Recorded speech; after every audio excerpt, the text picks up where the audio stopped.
Assalamualaikum warahmatullahi wabarakatuh. Oke, kita kembali lagi membahas soal prediksi OSNK 2024 bidang kebumian nomor 65 dan 66. Ini soal nomor 65. Tidak semua jenis batuan bisa mengandung fosil. Batuan di bawah ini yang memungkinkan untuk ditemukannya fosil adalah. Oke, teman-teman, untuk jawab soal semacam ini kita juga harus tahu nih karakteristik dari batuan. Oke, jadi kita bahas kilas ya. Jadi yang pertama ada konglomerat. Konglomerat ini merupakan batuan sedimen yang terbentuk akibat proses pembatuan dari material-material yang ada sebelumnya. Gitu. Nah, makna konglomerat ini memiliki butir yang besar. Gitu. Jadi butirnya itu besar, bukan yang halus. Granit itu termasuk batuan beku, batuan sedimen. Breksi sama konglomerat ini sama, yang membedakan konglomerat ini butirnya itu membundar. Jadi misalnya ini konglomerat ya, butirnya itu membundar gini. Sedangkan kalau breksi, misal kayak ini breksi ya. Breksi itu butirnya lancip-lancip atau fragmennya itu lancip-lancip. Nah, itu breksi. Nah, kalau batu lempung ya berarti lempung, sebenarnya batu lempung itu lempung yang mengalami pembatuan gitu. Kalau kita kaitin dengan fosil, gini, fosil itu bisa tersimpan atau terendapkan dalam batuan selama berjuta-juta tahun. Itu karena ya tadi pengendapan yang diakibatkan oleh sedimen. Sehingga di sini batuan-batuan yang non sedimen ini bisa kita eliminasi nih. Tinggal konglomerat, breksi, dan batu lempung. Fosil itu bisa terawetkan. Ini bisa berupa fosil organisme atau fosil jejaknya.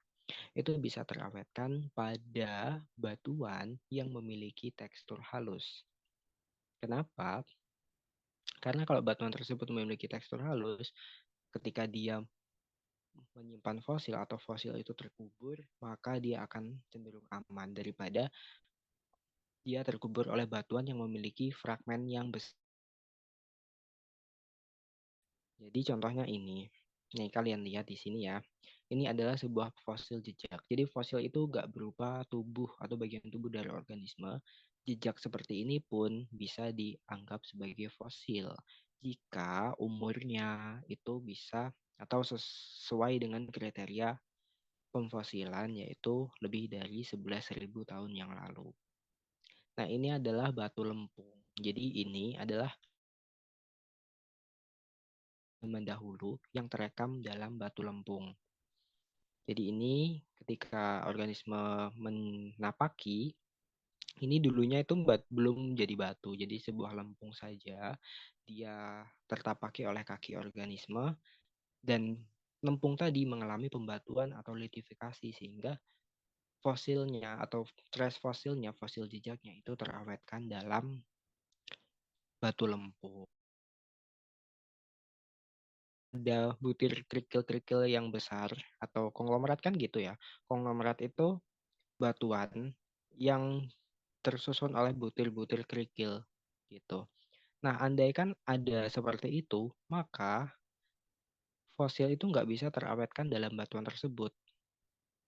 Gitu. Jadi fosil bisa terawetkan, cenderung bisa terawetkan kalau batuan tersebut memiliki tekstur yang halus.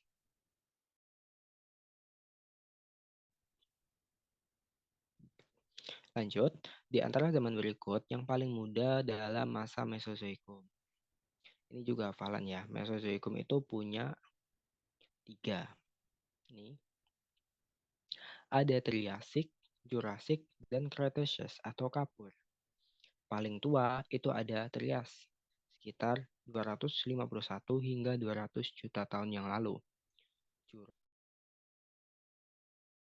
45 juta tahun yang lalu, dan Cretaceous itu 146 sampai 66 juta tahun yang lalu.